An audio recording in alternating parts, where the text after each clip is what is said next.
What's up, guys? Welcome to my channel, and welcome to another video in our B-side series, and we're finally going to check out a B-side from SHINee. So, we're going to explore a few. I don't think we're going to do the whole albums unless I'm just really drawn in to the albums in particular, but I just wanted to kind of stay in these first two albums, stay in this era before we move on. And I wanted to hear some B-sides. So this one was recommended quite a lot, and it is a solo by Jonghyun. So that's already piqued my interest, and this song is 5 minutes and 14 seconds, which in Western terms is fine. It's nothing. In K-pop terms, that is very abnormal and not usual, not typical. So I'm really interested to see what he does in this song, and it's got a Spanish name. I'm Hispanic, but I don't speak Spanish, so Fuera ella. I know that much. I don't know what it means. I don't know what fuera means, but I'll look it up later. But either way, let's check this out. This is SHINee, but Jonghyun with Fuera ella. So let's go. 5 minutes. Oh, I think I remember somebody saying it was a ballad. Okay.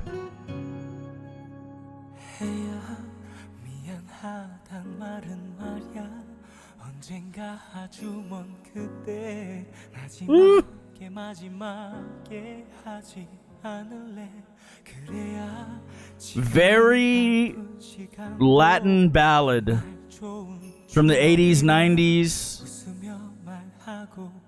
even 2000s, I guess.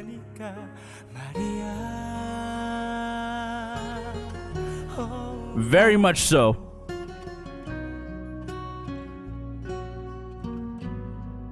Very Western.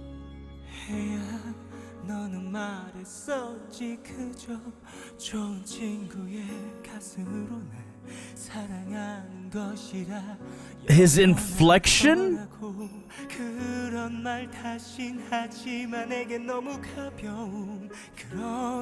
is so beautiful, and he's holding back.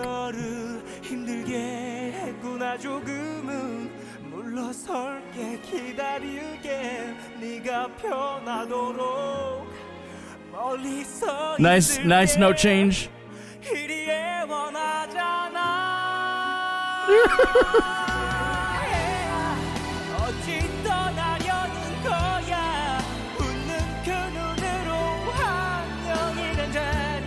I love it.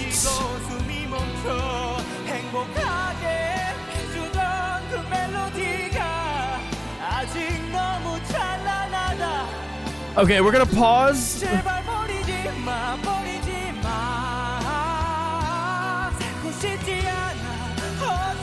The funny thing is, it still sounds like he's holding back.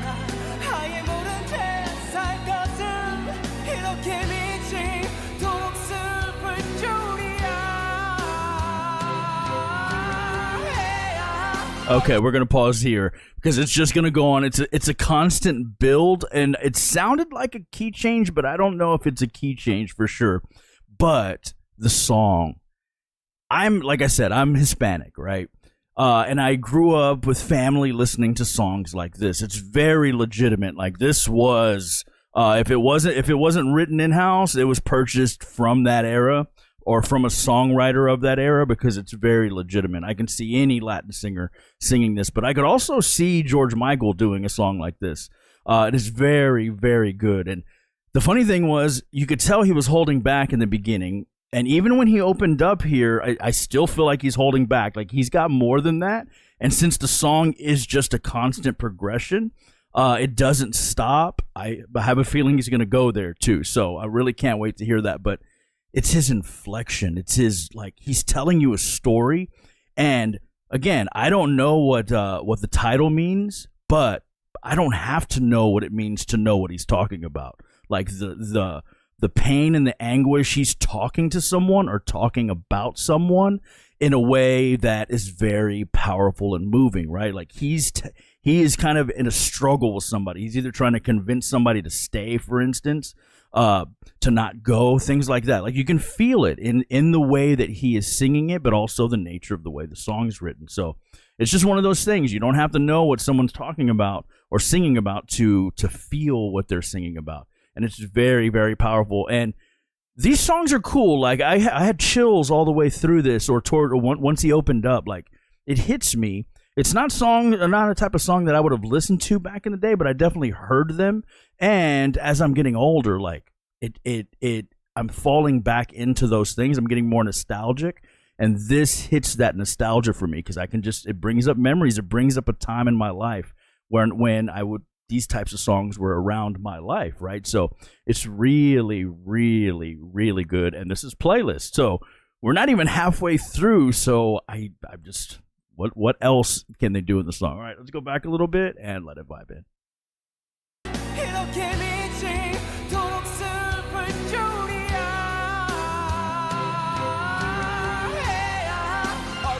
Yeah, I can't tell if that's a key change.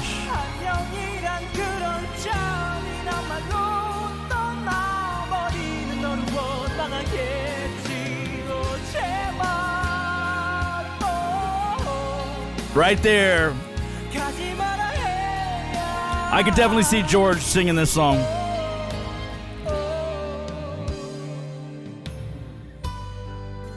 Okay, back down. He opened up this last time a little bit more. The airiness was out of his voice, but I think he still has more. So let's see if he does it. He's pleading with someone.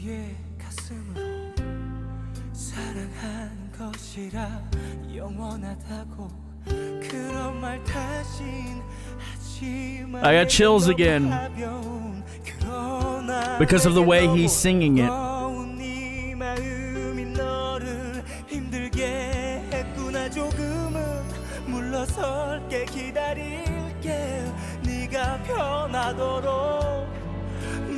That is a beautiful chord change that happened before too.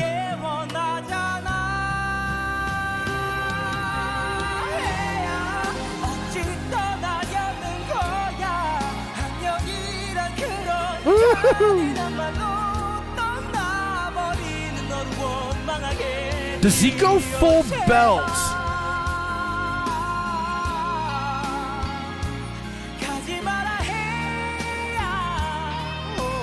Is he going to scream? I don't know. I think it would have led into this guitar solo if he was going to do that.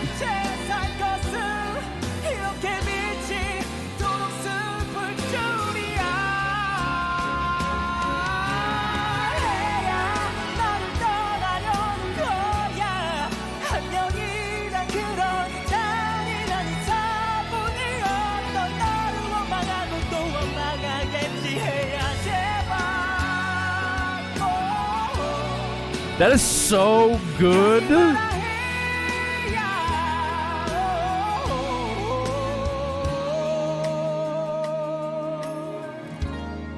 Okay. How much song left? Oh, it's the end.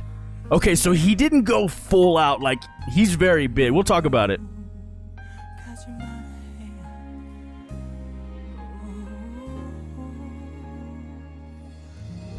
That was very, very, very good. Very cinematic, very of that time period, and very of that Latin ballad vibe. Okay. Oh, spoilers. That was this is what another one we're gonna check out. So, all right, I heard 2 seconds of it, guys. Okay, anyway, that song was amazing. Really, really amazing. And it's not even like it's my normal thing. Like, it's just something like I don't have anything like that on my playlist, but now I do because it's so, so good. And I'm sure all those Latin songs that my family was listening to and stuff were good as well. I just didn't, I just wasn't into it. But this, I'm definitely into. And when I was talking about him opening up, I was wondering if he was going to go to the edge of his voice. And he didn't. He did just for a slight second. You heard you heard that distortion in his voice. You heard his voice break up a little bit, but that would have been like full on belt yell type of thing, right? And they chose not to go that far. It doesn't matter. Like he sold that song all the way through, and I felt his pleading with that person, right? He felt like he was pleading with someone, like just begging them almost. And you feel that. And they chose not to go full on to the edge of his voice because obviously, you know, your vocal cord's a muscle. It can be damaged and stuff. So it makes sense that it didn't go that route. But it was still very, very powerful. So that was really, really nice. And it was just him singing. Like no extra things. There were backups that came in. I was hoping that they were extra singers, like backup singers, but I think it was him, which is fine. But these types of songs from that era, there would have been 3 people up there maybe, right? Maybe a male and 2 females, or maybe all females singing those backups with him. And K-pop just doesn't do things like that. They just have the artists do the backups. But it would have been really cool. It would have been more authentic, but either way, it's very, very good, and I love how it's just him singing. Not a lot of processing, it's just him, very cinematic, and I felt like I was listening to him on a stage, right? Just by himself with a band behind him. So that was super, super sick. And you guys know I'm not a fan of K-pop or Korean ballads in general. This was definitely a vibe. That is something I could just have on when I'm just chilling at the house. Like, you know what I mean? One of those playlists where you're just doing stuff around the house and just chilling on your own. That is perfect for that. So really, really glad we heard it. And maybe I guess we'll do Ayo next because we've already heard 2 seconds of it. So we'll do that one next. But like I said, this is Playlist. If you enjoy this content, please like, subscribe, comment, and I'll see you next time. Peace.